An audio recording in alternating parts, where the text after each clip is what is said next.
பாருங்க, ஃபுல்லாக உரிச்சிட்டோம். இதை மிக்சியில் போட்டு நல்லா அரைச்சிக்கலாம். அரைச்சிட்டு அல்வா செய்கிறது எப்படின்றத பார்க்கலாம்.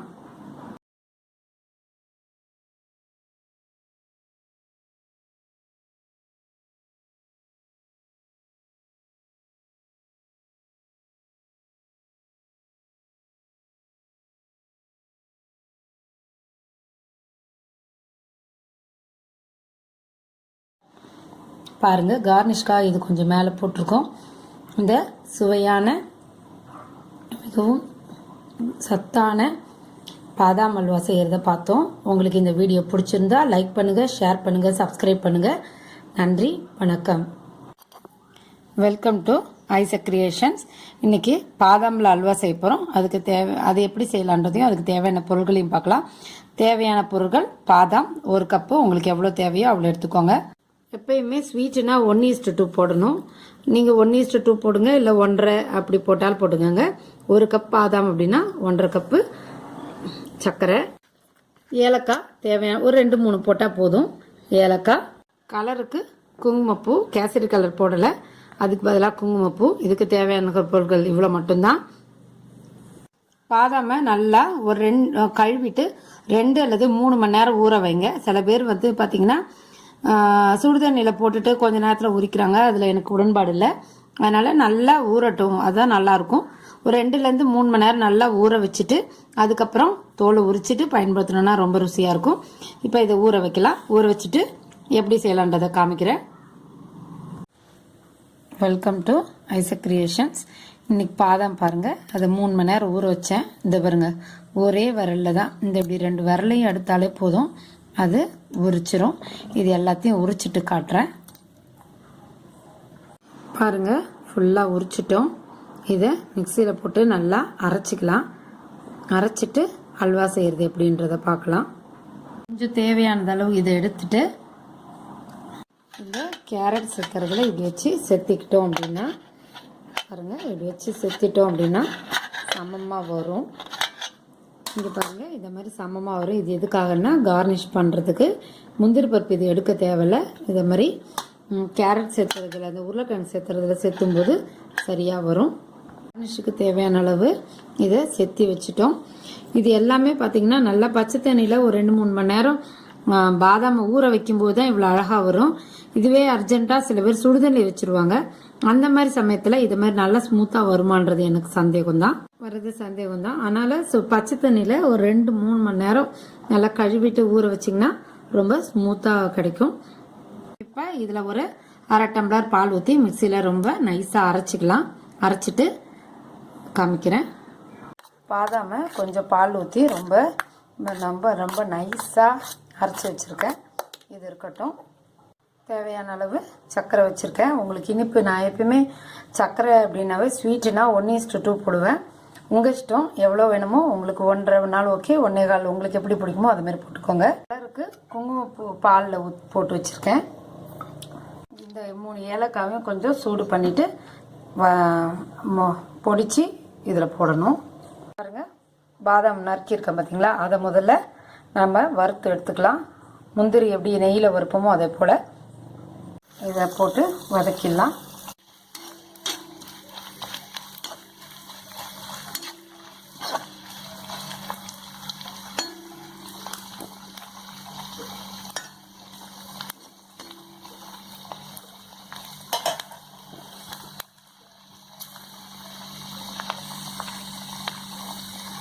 நல்லா செவந்தரிச்சு, இதுக்கு மேலே இதை வறுக்க வேண்டாம். நம்ம இப்போ இதை எடுத்து வச்சிடலாம். பாருங்கள், எப்படி ஒரு ரெட்டிஷாக இருக்குது பாருங்கள். அதே சமயத்தில் மொறுமொறுன்னு ஆகிடும். இங்கே பாருங்கள், உடைக்க வருது பாருங்கள், மொறுமொறுன்னு ஆகிடும். இதை அப்படியே எடுத்து வச்சுக்கலாம். முதல்ல நெய்யில் அப்படியே இந்த அரைச்ச மாவை இதில் பாதாம் இதை அரைச்ச வீதை இதில் கொட்டுறோம். கொட்டிட்டு நல்லா அடி பிடிக்காமல் கிளறுங்க. ஃபஸ்ட்டு கொஞ்சம் அடி பிடிக்கும், அதனால் கொஞ்சம் ஜாகிரதையாக கிளறுங்க. ரொம்ப தண்ணி ஊற்றிட்டிங்கன்னா நீங்கள் தான் ரொம்ப நேரம் கிளறிக்கிட்டே இருக்கணும். அதனால் அந்த மாதிரி செய்யாதீங்க. பால் ஊற்றி நல்லா ரொம்ப நைஸாக அரைச்சிட்டு அதுக்கப்புறம் இப்படி கிளறலாம்.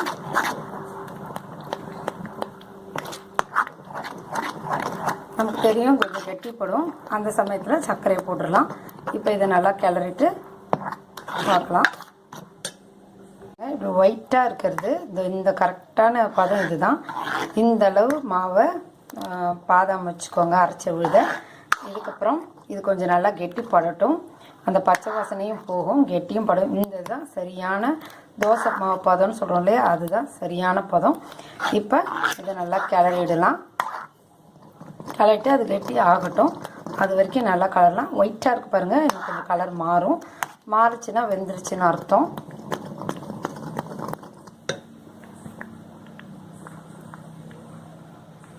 நல்லா வேகட்டும். இது நல்லா திக்காயிருச்சு. இப்போ சர்க்கரையை போடலாம்.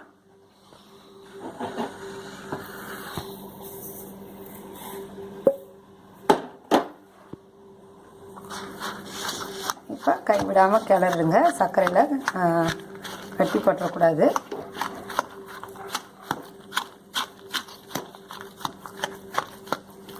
சர்க்கரை உங்கள் இஷ்டம்தான். ஸ்வீட் உங்களுக்கு நிறைய வேணும் அப்படின்னா நிறைய போடுங்க, கம்மியாக போட்டால் பரவாயில்ல அப்படின்னா கம்மியாக போடுங்க. இது சர்க்கரை கரையட்டும்.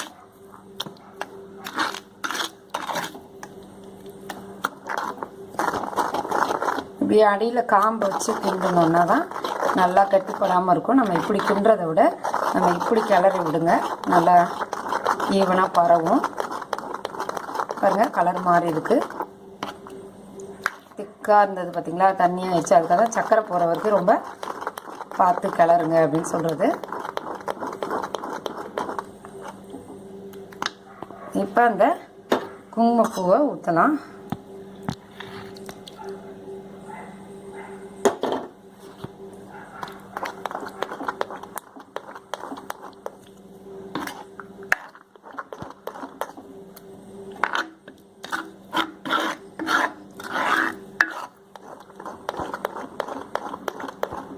இது நல்லா கலக்கிட்டு கொஞ்சம் நேரம் கொதிக்கட்டும். ரொம்ப கலர் வராது குங்குமப்பூ போடும்போது, கேசரி கலர் அளவு கலர் வராது. நம்ம அதை பற்றி கவலைப்பட தேவையில்லை, நம்ம கலர் முக்கியம் இல்லை. இது பாருங்கள் இப்படி இருக்குது. இன்னும் நல்லா திக்காக கலரலாம். இனிமேல் கொஞ்சம் கைவிடாமல் கிளறணும், அடி பிடிக்கும் நிறையாவே.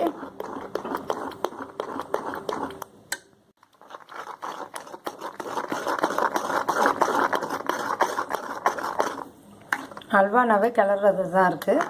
இங்கே பாருங்கள், இல்லைன்னா நம்ம இந்த கரண்டியில் உள்ளே படாமல் வச்சுக்கோங்க, அப்புறம் வேஸ்ட்டாக அது வேகாமல் இருக்கும், அது ஒரு தனியாக இருக்கும். அதனால் அதை பார்த்து பார்த்து கிளறிக்கோங்க.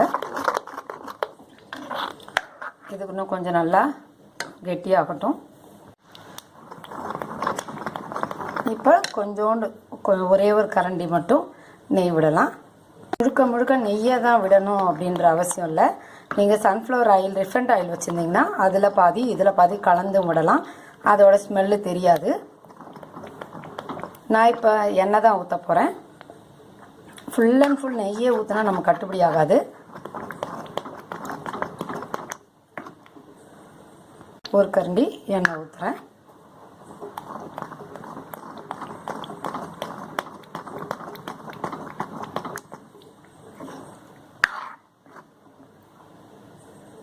பாருங்கள் நல்லா வந்திருக்கு.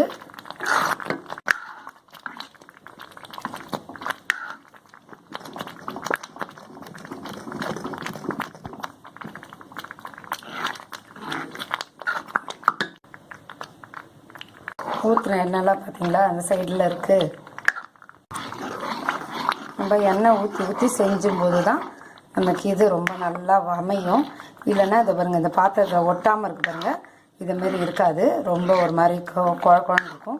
இப்போ நம்ம எண்ணெய் ஊற்றி செய்யறதுனால தான் அது நல்லா வெந்து ரொம்ப பளபளப்பு கலரு கொஞ்சம் கொடுக்கும் பாருங்கள். கலரும் நல்லாயிருக்கும், ஒரு மாதிரி ஷைனிங்காக கண்ணாடி மாதிரி இருக்கும். அதான் அதோட வேகிறதுக்கான அடையாளம். இன்னும் கொஞ்சம் நேரில் பார்க்கும்போது நல்லாவே தெரியும். இது இன்னும் கொஞ்சம் நேரம் வேகட்டும், ஏன்னா ரொம்ப திக்கு தண்ணியாக இருக்குது பார்த்தீங்களா. இன்னும் கொஞ்சம் நேரம் வேகட்டும். வேகத்துக்கு இன்னும் கொஞ்சோண்டு நெய் மட்டும் விடலாம், இது போதும்.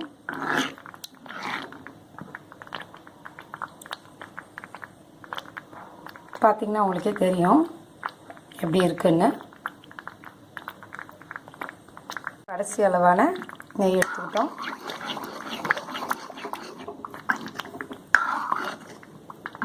இது கட்டியாயிட்டு திரும்ப நம்ம ஊற்றின நெய்யெல்லாம் மேலே வர வைக்கும்.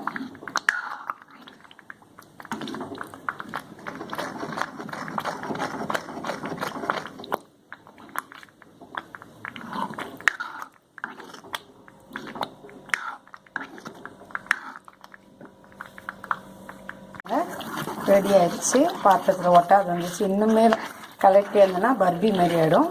அவ்வளோதான். இதில் இங்கே பாருங்கள், நல்லா தெரியுது உங்களுக்கு, ஒட்டாமல் வருது பாருங்கள். இவ்வளோதான். இதுக்கு மேலே நம்ம கிளறணும் அவசியம் இல்லை. இன்னும் ஜாஸ்தியாக கிளறினோன்னா நல்லா இருக்காது. இப்போ நம்ம வறுத்து வச்சுருந்தோம் இல்லையா, அதை இதில் போட போகிறோம். இதுதான் நமக்கு முந்திரி பருப்புக்கு பதிலாக. அடுப்பு ஆஃப் பண்ணியாச்சு.